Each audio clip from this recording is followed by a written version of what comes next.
Hello and welcome back to my channel.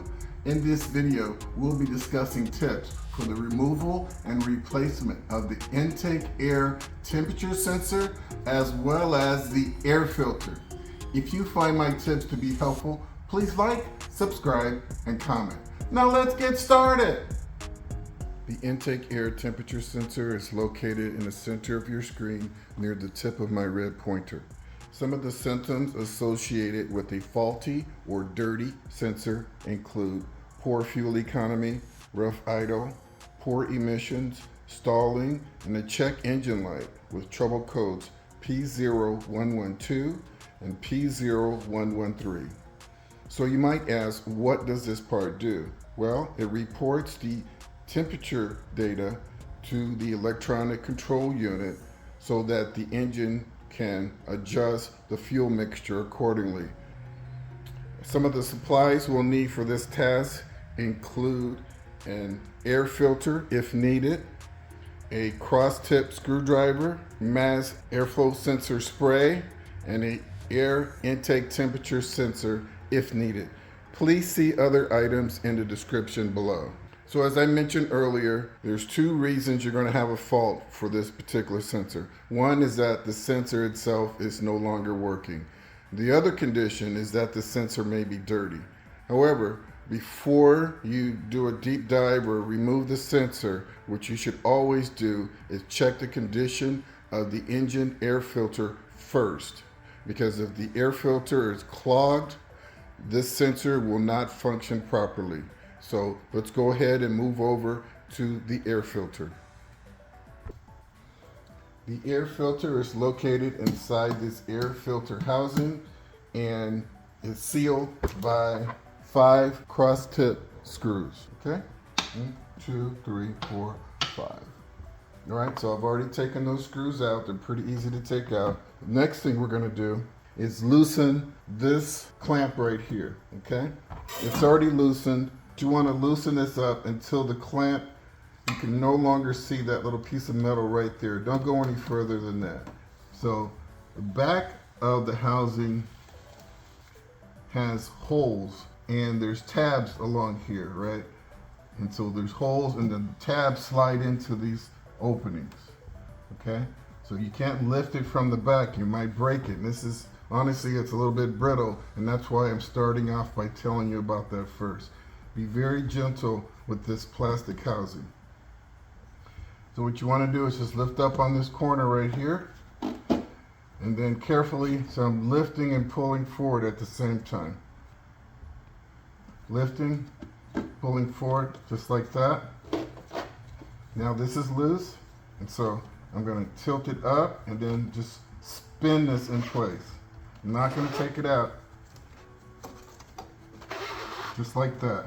And once I get it far enough, I'm just going to hold it with my hand, and I'm going to gently lift up on these corners and pull out the filter. Okay? And then just let it sit right there. And there you have it. That's your filter. And this is one of the newer style filters because this has this extra layer of matting or fabric in here. And so this is, in my mind, it's a pre-filter that, honestly, it lets you, looking at this can tell you that, you know what, this filter is dirty enough, it should be changed. And so by putting this white fabric on here, any dirt really kind of jumps out. Okay, so that's my logic. If you guys know anything different, please share it in the comments. One of the things I would note is that if this filter gets wet, it's going to be hard to see whether the pleats are damaged or not because they're all covered up. So I don't know, there's pluses and minuses with this thing. Anyway, so there's your part number, and I'll have the part number on the screen. And now I'm just going to show you how to replace it. And this filter to me is completely functional. You know, there's a little dust on here, but this doesn't concern me. So let's go ahead and put it back in. Lift up. And you see I'm trying to clear that sharp edge corner right there. Okay. Always make sure you're hitting those corners. And now I'm just going to twist it, and I'm pushing this cover in that direction first so I can get past the rubber edge. And now I'm just going to rotate it down and then slide those tabs into those holes across the back. And there you go. Look, I just put one screw in, okay? So now that we've checked the filter and we know the filter's functional, we're going to head back over to the intake air temperature sensor and discuss that sensor. Okay, let's go ahead and remove the sensor. And so what you're going to have to do is squeeze right here, and then pull the sensor off, okay? So I'm going to squeeze. There you go. So I pulled off the electrical connector. And so there's no screw, but let me zoom in a little bit. Pull outward on the sensor a little bit, and there's a little stopper and a tab on the sensor. So when you install the sensor, it rolls around and then it drops into a slot. And so what you have to do to remove it is that you have to pick up the sensor and rotate it counterclockwise. Okay, I'm picking it up. And I'm kind of tilting it towards the front of the vehicle so I can just barely get it off of that tab like that. And I'm turning it. It looks like I turned it about 10 degrees. And then I'm going to wiggle and just pull it out. And there you have it. That is your temperature sensor. I'll have the part number on the screen and linked below. And so inspecting the sensor, I'm looking at the two connectors there. They look nice and straight. Okay. I don't see any cracks in this area. Working downward, I'm looking at the O-ring. It's not cracked. Very pliable. I'm kind of pressing in with my thumb. Okay.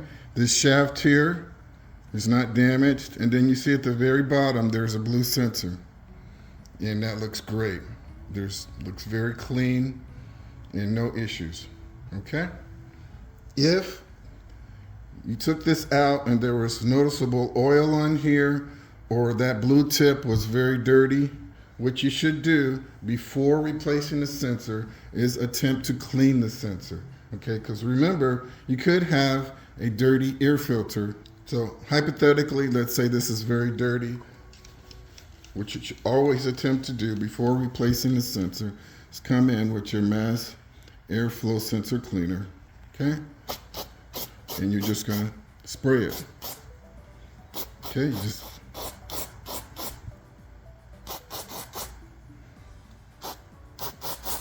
just like that.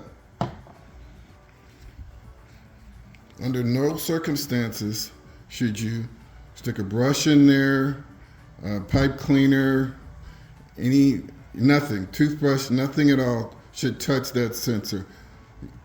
So at this time, let's go ahead and reinstall the sensor. So there's a tab that I talked to you about right here. So I'm going to stick the tab in at about 10 o'clock. Okay. I'm going to wiggle, push it down. Then I'm going to very slowly turn it to the right. I want you guys to listen for the click. Okay, so now I'm going to look at my electrical connector, look at the female leads, and there's a gasket in there, which is critically important because this is on the front of the vehicle. And so you could get water, you could get rain, and you could actually get ice in this area. So that gasket needs to be working and properly seated in the right place. Okay, looks good. Slide it on, listen for the click. Okay, and there you have it.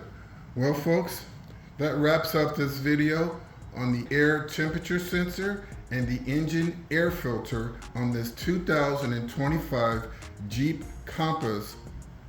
I hope you found my tips to be helpful. Please like and subscribe, and until next time, drive defensively.